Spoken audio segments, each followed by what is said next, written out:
Okay, let's do this. How's it going, everybody? Welcome back to the Blind Tobes YouTube channel. I hope you're all doing well. I really hope that. I hope you're having an amazing week so far. I've missed you. It's time for another video, of course. Before we get into today's video, I'd love to invite you to subscribe, like, share, comment, all of the YouTube stuff. It means a lot to me. Thank you so much for everyone who supports me. I love you deeply. It really feels like the weeks are flying by. Like video after video, they're just coming out, aren't they? I don't know what we're up to now. Maybe 8 videos or so, but I've enjoyed the journey so far. I hope you've enjoyed the journey with me. Today's video is an interesting one in the sense that it's a little bit deep, and I'm not normally a deep person. I like to be a little bit lighthearted, but it's kind of along the lines of what advice would I give my younger self, someone who's going through a hardship. It doesn't have to be someone who's losing their vision, going blind. It could just be to a younger person or a person who's found out some bad news and kind of feels a little bit lost. What advice would I give to them? It's so hot here.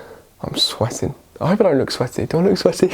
This video kind of came about because I was reflecting on my younger years a little bit and thinking, what would I say to myself if I was going through that situation now? Do you know what I mean? Hindsight is 20/20, even when you're blind, but hopefully some of the tips or advice or anecdotes that I give in this video will help someone along the line. So tip number 1 is preparation. You've got to be prepared for the bad situation. This is kind of only exclusive to people who know that the situation is coming. So for me, I knew that I was going blind. And preparation in these situations is so key because preparing to fail is failing to prepare. Or is that the other way around? Failing to prepare is preparing to fail. And this really happened to me. So for those of you who don't know, I lost my vision very quickly in my teenage years to the point where I went blind when I was 16. But I hadn't learned anything about being blind really. I didn't know how to use a cane. I didn't know how to use assistive technology like on my phone or my laptop, and things became really difficult. I didn't know how to pour a kettle or anything like that. I just had to learn off the cuff. And this made things incredibly difficult. Now looking back on it, you can say I'm a kid, maybe I was naive, do you know what I mean? But realistically, I should have been preparing and listening to the people around me who were saying, get yourself sorted out, mate. This situation is not going away. So you've either got to sink or swim, and I definitely sunk within the first few months. The thing is, at the time, I wanted to be anything other than blind. I didn't want to use a cane. I didn't want a voice reading out all of my textbooks at school. You know, I didn't want to have weighing scales that spoke to me. I hated all of it. I genuinely had a passion of hatred towards these assistive things. Now, I don't know why. It's probably frustration. We can delve into that in another video potentially. But if I were to have prepared before I lost my vision fully, oh my God, it would have been so much smoother now. So this is your call to action. If you know that a bad situation is coming up or you're in a bad situation at the minute, one that you don't want to be in, make sure you're prepared for the worst, because I promise you, when that happens, you'll be so grateful and you'll be saying, Blind Tobes, you're a geezer. Thank you so much for that. My next bit of advice relates to finding a passion or something that just takes you away from the situation, even if it's just for half an hour. Do you know what I mean? For me, that was things like football. I loved football. I'm a big Chelsea fan, and I was living for the weekends when I was in my really down periods and just waiting for that moment where the football was on and I could forget about everything. For me, I also loved the gym, and whenever I was working out, all of my problems dissipated. They weren't in my mind. I was so focused and I guess even happy with what I was doing at that time because I was passionate about working out and being fit that, yeah, as I said, my problems kind of went away for that little bit of time. Now, whether that's healthy and it's just kind of pushing it to the side, sweeping it under the carpet for a little bit of time, of course it came back afterwards, but it meant that I had something to look forward to in my life and it wasn't all doom and gloom. When you're in these slumps or these ruts or these troughs, whatever you want to call them, these bad situations, it's so easy to fixate on the negatives and it's so easy to get demotivated. In fact, it's natural.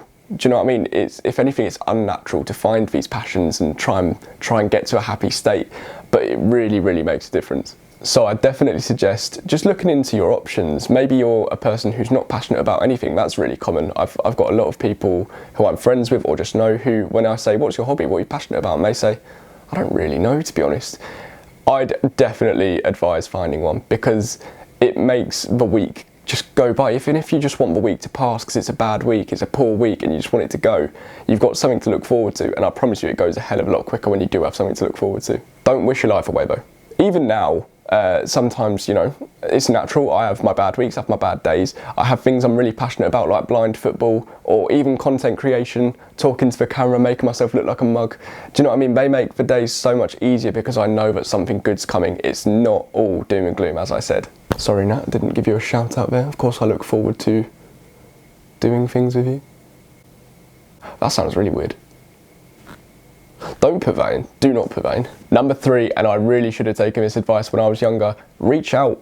Talk to people. Contrary to popular belief, there is always someone to talk to. You do always have an option, whether it's friends, family, pastorally at your work or school, or even going down the route of your GP or private counselling, anything like that, there's always someone to talk to. And oh my God, it helps more than I ever thought it would have. Naturally, I'm quite a skeptical person. I always think, it's not gonna work on me. And when I was younger, I felt the same about counselling.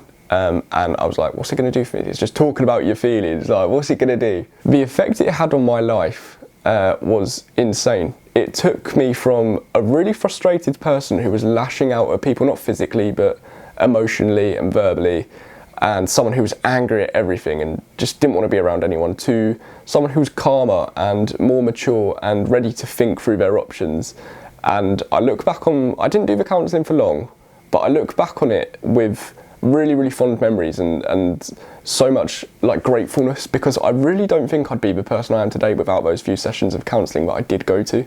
Thankfully, I did do a degree in counselling psychology, so I know a fair bit about mental health and counselling practices and whatnot, and it was absolutely the right decision for me to go to counselling. I know a lot of young people and a lot of people in desperate situations find it really difficult to open up, because it's almost like opening up that vulnerability that you don't want to show to others. However, it really does make you think in a different way. It changes your mindset. Counselling might not be for everyone, but it's for the majority for sure. And even if it's not therapy, making friends, family, colleagues aware of your situation, that opens up a lot of doors as well, because you get the right support, you get people checking in on you. Maybe you don't want that and you can politely tell them that that's not what you want, but it just means people are aware, and it just makes such a big difference sometimes. I was such a stubborn kid for the longest time, didn't reach out to everyone, wanted to be stoic. I don't know if because I was a big, massive man at the age of 13, 14, and just wanted to be, I don't know, masculine or, as I said, stoic. But again, it's naivety at the end of the day, and if I would have reached out sooner, then half of the problems that I had when I was younger just wouldn't have existed. So there you go. I feel like I've waffled at you a bit, but sometimes the waffly videos are the best ones. They're the ones that come from the heart. I'm talking about my experiences here, so hopefully you can translate something from my experiences, put it into your own life, and hopefully there'll be a positive impact. If anyone's struggling and feels like they don't have anyone to reach out to, things like my Instagram are always open. Give me a DM and I can either point you in the right direction or give you a little bit of a pep talk, whatever you need at the time. That is Blind Tobes. And yeah, make sure that you do follow those bits of advice, because as I said, hindsight is 20/20. Even when you're blind, my life would have been so much easier if I just listened to those 3 simple things. Anyway guys, that wraps up the video for today. Thank you so much for tuning in. As I said at the beginning of the video, please like, subscribe, comment, all of that stuff. If you've got any advice on these things, tell me in the comments below. What would you tell your younger self? Because I think it's a conversation worth having, or at least something worth thinking about. Until the next video though guys, take care of yourselves and I will catch you later. Absolute waffle that one, but we love it. Bosh.